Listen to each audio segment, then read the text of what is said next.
जो हमारी previous class थी उसमें हमने किया था, अपना कैपिटल बजटिंग का बेसिक कर लिया था और जो पे बैक पीरियड था वो कर लिया था।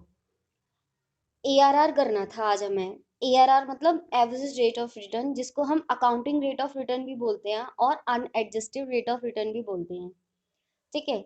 अब एवरेज रेट ऑफ रिटर्न और अकाउंटिंग रेट ऑफ रिटर्न में थोड़ा सा डिफरेंस होता है। जब हम एवरेज रेट ऑफ रिटर्न लिखते हैं तो हम इन्वेस्टमेंट का एवरेज लेते हैं, और जब हम अकाउंटिंग रेट ऑफ रिटर्न लिखते हैं तो हम इन्वेस्टमेंट का एवरेज नहीं लेते हैं, पूरी इन्वेस्टमेंट ले लेते हैं। When a rate of return will be calculated on the basis of average investment, then it is known as ARR. जब जो हमारा रेट ऑफ रिटर्न जो है वो हम हमारे एवरेज इन्वेस्टमेंट के बेसिस पे कैलकुलेट करते हैं, तो वो होता है हमारा एवरेज रेट ऑफ रिटर्न। तो इसका फॉर्मूला क्या होता है? Annual profit after tax and depreciation divided by average investment. ठीक है, अब ये कैसे निकलता है annual profit after tax and dep, ये मैं अभी बताऊंगी।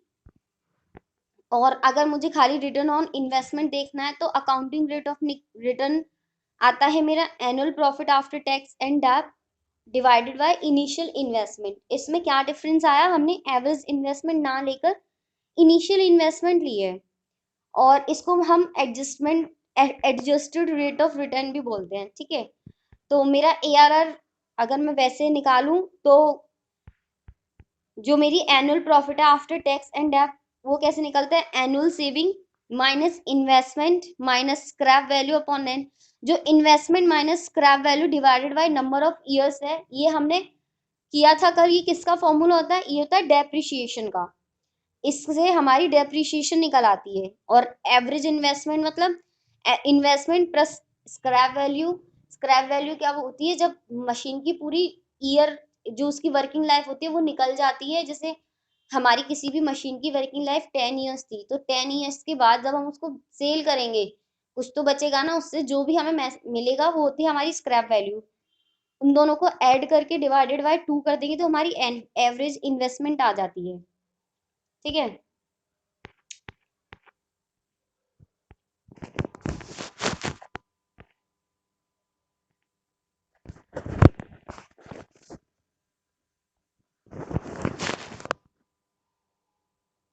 उसके बाद ये मेरा क्वेश्चन है, अब project cost 2 lakh has scrap value of 40,000। ठीक है, एक प्रोजेक्ट है जिसकी कॉस्ट है 2 लाख और मेरा उसकी स्क्रैप वैल्यू मतलब जब लास्ट में उसको सेल करूंगी तो मुझे 40,000 रुपीज मिलेंगे। It's in stream of income before depreciation tax during the first year through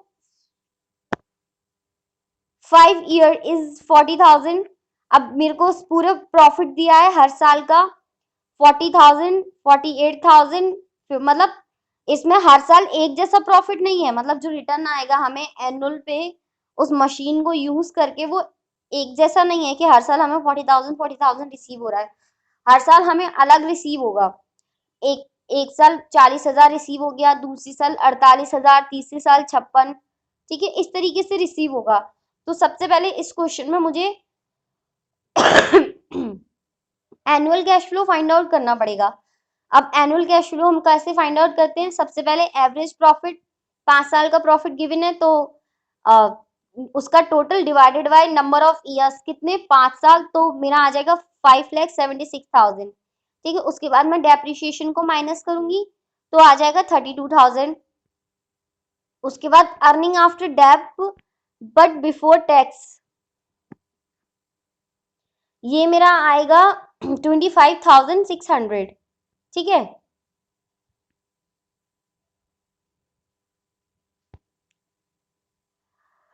मैंने डेप्रिसिएशन माइनस की तो ये आ गया। उसके बाद मैं टैक्स माइनस करूंगी 25%, तो मेरा ये आ जाएगा earning after depreciation and tax. उसके बाद मैं इसमें डेप्रिसिएशन ऐड कर दूंगी तो मेरे एनुअल कैश फ्लो आ जाएगा। ठीक है, अब जब एआरआर का फॉर्मूला हम इसमें पुट करेंगे तो एनुअल कैश फ्लो अभी निकल के आया 5,12,000 नहीं 51,200 निकल के आया है। और उसमें से डेप्रिसिएशन में माइनस करूंगी तो डेप्रिसिएशन जो मैंने अभी फॉर्मूला लगाया था वही लगा दूंगी, investment minus scrap divided by N divided और अपॉन एवरेज इन्वेस्टमेंट, तो मेरा हो जाएगा investment plus scrap divided by 2। ठीक है, उसके बाद मैं इसको सॉल्व करूंगी तो मेरा आ जाएगा 16%। ये इसको ऐसे सॉल्व करते हैं। उसके बाद मेरिट्स, इसके क्या फायदे क्या क्या होते हैं। पहला, ये सब बहुत सिंपल है, मतलब जैसे जो हमें इसमें कोई डिस्काउंटेड वैल्यू तो निकालनी नहीं है कि कोई हार्ड एंड फास्ट कैलकुलेशन करनी है, बहुत इजी है, इजीली हमें एवरेज रिटर्न निकालना है और हमारा आंसर आ जाएगा। उसके बाद कंसिडरेट ऑफ होल लाइफ, मतलब हम पूरी जो अपनी मशीन की जो लाइफ है पूरी साल लाइफ को लेते हैं। जैसे जो पेबैक पीरियड था उसमें हम खाली जब तक उसको कंसिडर करते थे जब तक हमारी उसकी जो रिटर्न है वो पूरी नहीं हो जाती। जैसे अगर हमने 10 लाख इन्वेस्ट किए तो हम खाली उसके एनुअल कैश फ्लो जब तक ही देखते थे जब तक हमको उसके जितना हमने इन्वेस्ट किया वो रिसीव होता था। ठीक है, लेकिन इसमें हम पूरी लाइफ को कंसिडर करते हैं। उसके बाद आता है third is net income after depreciation. ये इकलौता ऐसा मेथड होता है एआरआर का जिसमें हम जो इनकम देखते हैं, एनुअल कैश फ्लो देखते हैं, आफ्टर डेप्रिसिएशन देखते हैं। बाकी जितने भी फॉर्मूले होते हैं चाहे पेबैक पीरियड का हो एनपीवी का हो, सब में हम net profit after dep sorry before dep after tax देखते हैं। मतलब हम डेप्रिसिएशन को उसमें प्लस कर लेते हैं, लेकिन यहाँ पे हमने फॉर्मूला जब पुट किया था तो डेप्रिसिएशन को माइनस कर दिया था। ठीक है, और useful for long term project analysis, ये जो हमारा जो एआरआर मेथड है ये हमें यूजफुल होता है लॉन्ग टर्म के जो प्रोजेक्ट्स होते हैं ना उनको एनालाइज करने में। अब इसकी लिमिटेशंस क्या क्या है। No consideration on time factor, ये टाइम फैक्टर को कंसीडर नहीं करता है। ठीक है, उसके बाद it is not possible to determine appropriate rate of return. जो अब हमने रेट ऑफ रिटर्न तो निकाल लिया कि हमें ये इतना मिल रहा है, लेकिन ये हमें कैसे पता चला क्योंकि वो एप्रोप्रिएट है या नहीं। मतलब हमें इतनी ही चाहिए या इससे ज्यादा तो नहीं चाहिए। हो सकता है हमें मिल गई 10%, 4 प्रपोजल थे, एक की 5%, एक की 6%, एक की 7%, एक की 8%, लेकिन जो हमारी कॉस्ट आ रही है वो 10% आ रही है और जबकि हमें इनकम रिसीव हो रही है वो 8% है। मान लो 1 लाख रुपए मैंने इन्वेस्ट किए थे तो जो मैंने सोर्सेज ऑफ फाइनेंस लिया था जैसे इक्विटी वगैरह, कॉस्ट ऑफ कैपिटल निकाली थी तो उसमें मेरी जो कॉस्ट आ रही थी वो तो 10% आ रही है, लेकिन मैंने एआरआर से अपना प्रपोजल सिलेक्ट कर लिया, उसमें मुझे रिटर्न मिल रहा है वो 8% मिल रहा है। मतलब 1 लाख का पे 10%, 10,000 का मुझे खर्चा हो रहा है लेकिन 1 लाख पे 8% मतलब 8,000 रुपये मुझे मिल रहा है। तो मैं ये डिटरमाइन कैसे करूंगी कि मुझे क्या मेरे लिए रिटर्न सही रहेगा। Investigation of micro effect is not possible. जो माइक्रो इफेक्ट जो होते हैं उसकी इन्वेस्टिगेशन पॉसिबल नहीं होती। माइक्रो इफेक्ट मतलब जो हमारी कंपनी के अंदर के जो होते हैं, जैसे हमारा स्टाफ कितना अच्छे से काम कर रहा है या फिर कोई स्पेशली क्रेडिटर्स हमारी कैसे, मतलब जो हमारी माइक्रो इन्वायरमेंट जो होती है जो खाली हमारे बिजनेस को इफेक्ट करती है उसका पता नहीं चल पाता है हमें। ये तो थे हमारे नो डिस वो जो नॉर्मल ट्रेडिशनल मेथड्स होते हैं। अब आते हैं हमारे discounting techniques of capital budgeting. ठीक है, तो उसमें हमारी discounting techniques of capital budgeting क्या क्या थी। Net present value, profitability index, उसके बाद इंटरनल रेट ऑफ रिटर्न, ये सारी थी। तो इसमें सबसे पहला आता है मेरा नेट प्रेजेंट वैल्यू।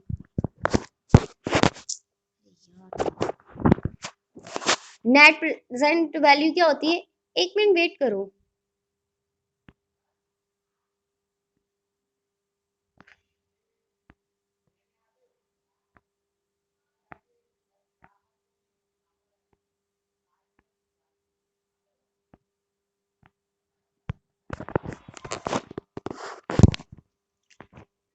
ठीक है, जो नेट प्रेजेंट वैल्यू क्या होता है, जब हम हमारे जो कैश फ्लोज जो होते हैं उसको डिस्काउंटेड वैल्यू पे निकालते हैं।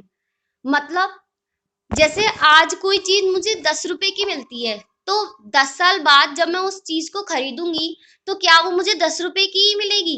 नहीं, रियल लाइफ में ऐसा नहीं होता है। जो चीज आज हमें 10 रुपए में मिल रही है वो चीज 10 साल बाद मुझे 10 रुपए में नहीं मिलेगी। हो सकता है वो 11 में मिले, हो सकता है वो 12 में मिले। क्यों? क्योंकि यहाँ पर हमेशा इन्फ्लेशन रेट होता है।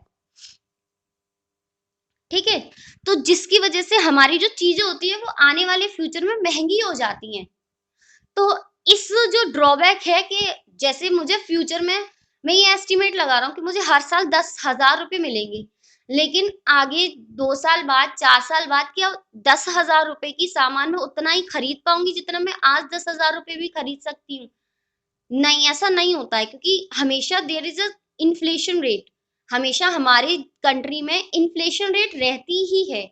जो हमारे पापा के टाइम पे जैसे चॉकलेट 10 रुपए की आ जाती थी, लेकिन अब 10 रुपए की कोई चॉकलेट नहीं आती है। अब हमें 50-100 रुपए। पेट्रोल पहले कितना सस्ता था, अब कितना महंगा, मतलब हर टाइम पे हमारे जो पैसे, जो टाइम वैल्यू ऑफ मनी है वो बढ़ जाती है। पैसे की वैल्यू आज ज्यादा है, बाद में उसकी वैल्यू कम हो जाएगी। ठीक है। तो इसीलिए हम जो हमारी कैश नेट फ्लोज हैं, इनफ्लो और आउटफ्लो दोनों डिस्काउंटेड रेट पे निकालते हैं। मतलब अगर कोई अगले साल मुझे 10,000 रुपए का कोई चीज पड़ेगा, मतलब किसी चीज पे मुझे 10,000 रुपए रिटर्न मिलेंगे, तो आज उसकी कितनी वैल्यू है, आज अगर मैं लेती हूँ तो मुझे वो कितने रुपए में मिलेगा। जैसे मेरी 10% है, ये जो है आगे जाके मेरा जो, मैं 10% का लेता हूँ, डिस्काउंटेड रेट मेरी 10% है, मतलब अगले साल 10% इन्फ्लेशन बढ़ जाएगी। ठीक है। तो 10,000 को जब मैं देखूंगी तो आज उसकी वैल्यू कितनी होगी, 9,009। ठीक है। ये कैसे आएगा ये मैं अभी बता रही हूँ। It is defined as the aggregate of present value of expected inflow. जो एग्रीगेट मतलब टोटल जो प्रेजेंट इनफ्लोज हैं उनका एग्रीगेट, जो प्रेजेंट इनफ्लोज हैं सारे जितने भी साल हैं, जैसे 10 साल हैं तो उनका प्लस करके उसमें से टोटल में से हम माइनस करेंगे प्रेजेंट आउटफ्लोज, मतलब जो हमें मिल रहा है उसमें से जो हम दे रहे हैं वो माइनस करेंगे तो मेरी नेट प्रेजेंट वैल्यू आ जाएगी। और इसका फॉर्मूला हम ऐसे भी डिपिक्ट करते हैं, total present value minus initial investment. ठीक है। अब इसमें डिसीजन क्राइटेरिया क्या होता है, अगर जो हमारी प्रोजेक्ट का प्रपोजल जो वैल्यू है वो या तो पॉजिटिव आए या फिर जीरो आए, तो हम उस प्रपोजल को एक्सेप्ट कर लेते हैं। लेकिन अगर हमारी वैल्यू जीरो आ रही, वो नेगेटिव में आ रही है, तो हम उस प्रपोजल को रिजेक्ट कर देते हैं। क्योंकि हमें, मान लो आपने कहीं 1 लाख रुपए इन्वेस्ट किया है और आपको उससे फायदा हो रहा है 10,000, 90,000, तो क्या आप वहां पे इन्वेस्ट करोगे? नहीं करोगे, क्योंकि 10,000 का तो आपको घाटा हो रहा है ना। अब सबसे पहले डिस्काउंटेड वैल्यू कैसे निकालते हैं, तो इसका फॉर्मूला होता है 1/1 + r। r मतलब रेट ऑफ इंटरेस्ट। तो मैंने इसमें सपोज मेरे को 10% रेट से ले रहा है, तो 1/1 प्लस मेरा रेट ऑफ इंटरेस्ट कितना है 10%। तो 1 को 10 से मैं मतलब 10% निकालूंगी मैं 1 का, तो 1.1 आ जाएगा। ठीक है। अब मैं 1.1 को डिवाइड करूंगी तो मेरा 0.90 आ जाए 9 आएगा। अगर मैं उसको फर्दर डिवाइड करती हूँ 1.1 से तो मेरा आता है 0.826। मतलब ऐसे ही मैं इनको करती जाऊंगी जितने साल तक का मेरा इनफ्लो चल रहा है। जैसे मान लो मेरा 10 साल तक इनफ्लो आएगा मेरे को, तो मैं 10 साल तक इसी तरीके से कंटिन्यू डिवाइड करती जाऊंगी अपने आंसर को। ठीक है। अब जैसे एक एग्जांपल है, एक cost of a project is 5 lakh. एक मेरे को प्रोजेक्ट है उसका कॉस्ट है 5 लाख। उसकी वर्किंग लाइफ 5 साल है, और जब 5 साल बाद में उसको सेल करूंगी तो मुझे उससे 40,000 रुपए मिल जाएंगे। और उस पे for this project working capital of 1 lakh will be required. और इसके लिए मुझे वर्किंग कैपिटल चाहिए होगी 1 लाख रुपए। और savings of the company from first 5 years will be. और पहले साल में मुझे रिटर्न मिलेगा एनुअल कैश फ्लो 1.5 लाख। दूसरे साल में मुझे उस मशीनरी को परचेज करके एनुअल कैश फ्लो जो इनफ्लो होगा मेरा होगा 1,70,000। तीसरे साल में 1,40,000। चौथे साल मतलब इस तरीके से हर साल मुझे कुछ कुछ रिटर्न मिलता रहेगा। तो अब मुझे इसकी प्रेजेंट वैल्यू निकालनी है, तो मैं कैसे निकालूंगी, 10% रेट से निकालनी है। तो 10% जब हम निकालते हैं तो मेरा अभी यहाँ पे कितना आया था 0.909। ठीक है। तो ये मेरा हो गया present value factor. First year में मेरा एनुअल कैश इनफ्लो कितना था 1,50,000। तो मैं एनुअल कैश इनफ्लो को प्रेजेंट वैल्यू फैक्टर से मल्टीप्लाई कर दूंगी तो मेरी प्रेजेंट वैल्यू आ जाएगी। जैसे फर्स्ट में मेरा एनुअल कैश फ्लो था 1,50,000 और 10% मेरी प्रेजेंट वैल्यू फैक्टर था तो 9.09 आ जाएगा। तो मेरी प्रेजेंट वैल्यू कितनी है उसकी, मतलब अगर अगले साल मुझे 1,50,000 मिलने वाले हैं तो आज मुझे उसका कितना रुपया मिल रहा है, 1,36,350। आज उसकी वैल्यू है 1,36,350। ठीक है, तो मतलब हम फ्यूचर में जो हमें मिलने वाला उसकी वैल्यू आज में निकाल लेते हैं हम। ठीक है, इस तरीके से मैं निकाल लूंगी इसकी। अब देखो मैंने सब में तो इसको 909 से किया, मेरा मतलब ये मैंने इसको किया इस तरीके से 1 डिवाइडेड बाय 1.1, तो मेरा 0.909 आ गया। उसके बाद इसको किया तो 0.826 आ गया। मैंने किया कंटिन्यूअसली कितने साल तक, 5 साल तक। अब जब स्क्रैप वैल्यू का टाइम आया तो मैंने 0.621 को फर्दर डिवाइड नहीं किया 1.1 से, बल्कि मैंने 0.621 ही लिया है, क्योंकि उसकी जो वर्किंग लाइफ थी मेरी मशीन की वो 5 साल ही थी। अब 5 साल बाद जब मैं उसको बेचूंगी तो स्क्रैप वैल्यू मेरी 40,000 आएगी और 5 साल में ही तो रहेगी। इसीलिए मैंने 0.621 ही लिया है जो 5 साल का था।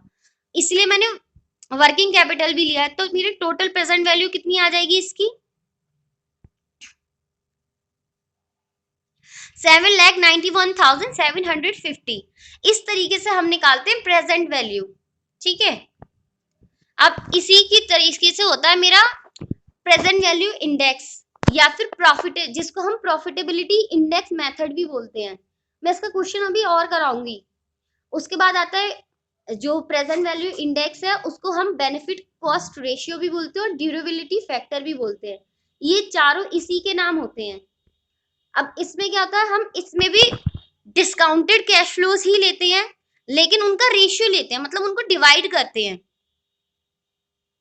It is based on the concept of discounting the future cash flows and is a ratio of present value of future cash inflow discounted at an expected rate of return to the initial cost of investment और present value of future outflows। मतलब जो total inflow होता है, present value जो मैं अभी निकाला था हमने ऊपर, उसका जो इनफ्लो हुआ डिवाइडेड बाय आउटफ्लो, तो मेरा आ जाता है।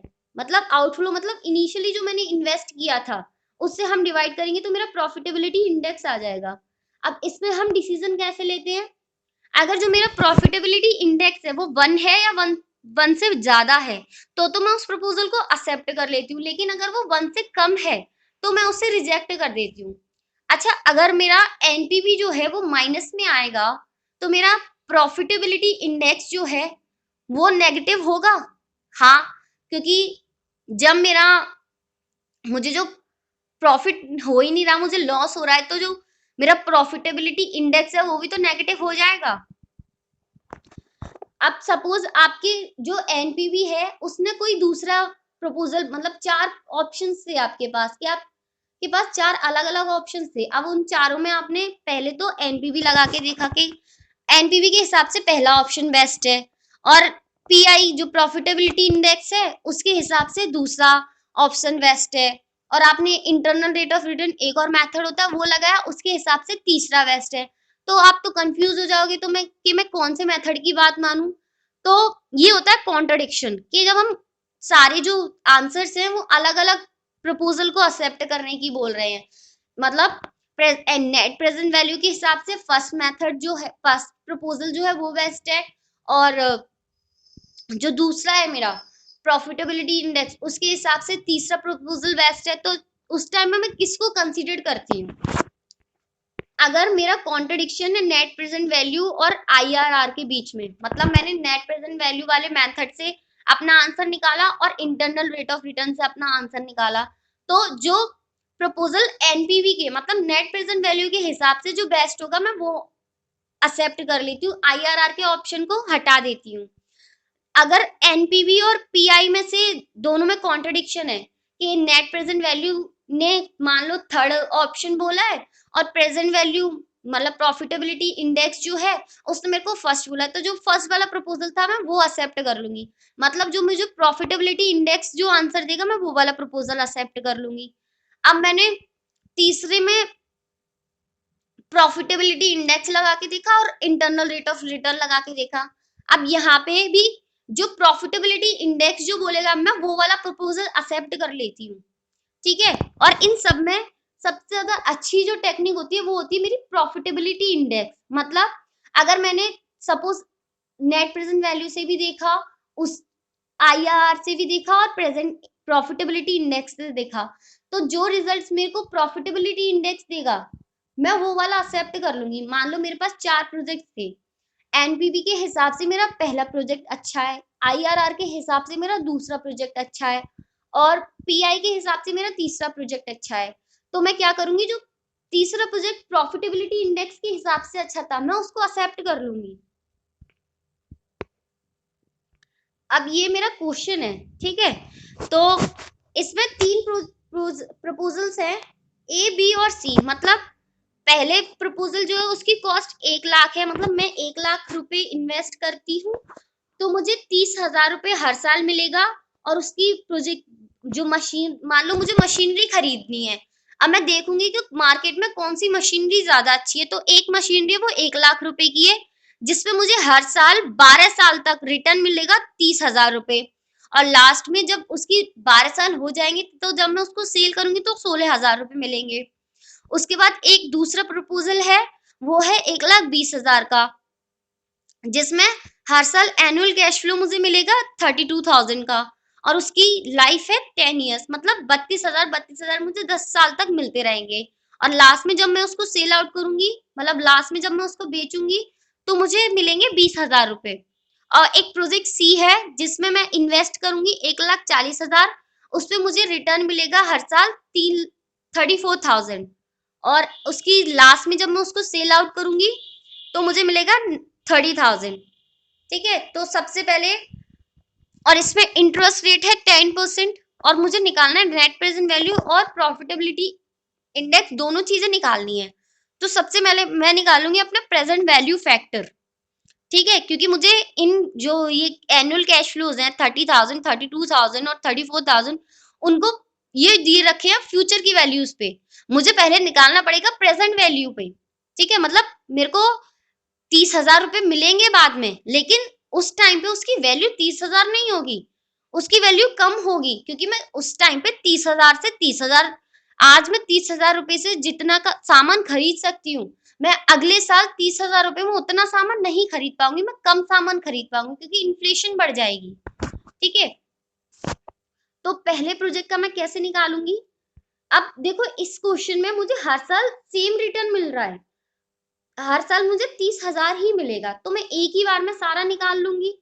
जो मैंने पहले यहाँ पे जो किया था इसमें मुझे हर साल अलग रिटर्न मिल रहा था तो मैंने अलग अलग वैल्यू निकाली थी, लेकिन इधर मुझे हर साल सेम रिटर्न मिल रहा है तो मैं एक साथ निकाल लूंगी।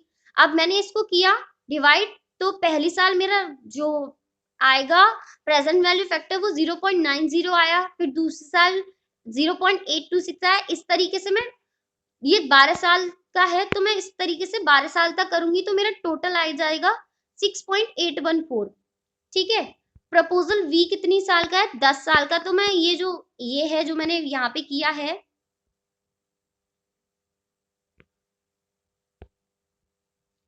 ये ऐसे ही 8 साल तक, 10 साल तक, यहाँ तक ऐड कर दूंगी तो मेरा आ जाएगा 6.145, ठीक है। उसके बाद मैं 9 साल का, मतलब प्रपोजल थर्ड की जो वर्किंग लाइफ है वो 9 साल है, तो यहाँ पे मैं 9 साल तक निकालूंगी तो प्रेजेंट वैल्यू फैक्टर आ जाएगा मेरा 5.75। कैसे आया, मैंने इन सबको ऐड कर दिया 9 साल तक, 1 2 3 4 5 6 7 8 9, यहाँ तक, क्योंकि उसकी वर्किंग लाइफ है 9 ईयर्स, ठीक है। अब उसके बाद मैं प्रपोजल ए का निकालूंगी तो एनुअल कैश फ्लो कितना था मेरा 30,000, और प्रेजेंट वैल्यू फैक्टर कितना आया था मेरा 6.814, ठीक है।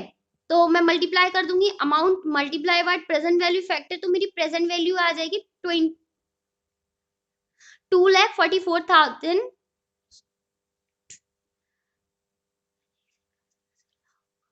2,04,420 आ जाएगा। और स्क्रैप वैल्यू तो 12th ईयर पे उसका वो कितना था, जो प्रेजेंट वैल्यू फैक्टर था 12th ईयर पे कितना था, 0.319। तो उससे मैं स्क्रैप वैल्यू को माइनस कर दूंगी, क्योंकि जब लास्ट में 12 साल होने के बाद ही तो मैं उसको सेल आउट करूंगी, तो तभी तो मेरे को वो मिलेगा। स्क्रैप वैल्यू तो लास्ट में ही मिलती है ना, इसलिए मैं खाली इससे करूंगी। स्क्रैप वैल्यू को मैं इससे टोटल नहीं करूंगी, इससे टोटल नहीं करूंगी, इससे करूंगी, इससे, क्योंकि मुझे साल के अंत में 12 साल बाद जब मैं उसको सेल आउट करूंगी तो मुझे ये मिलेगा। ठीक है, तो मैंने ये किया।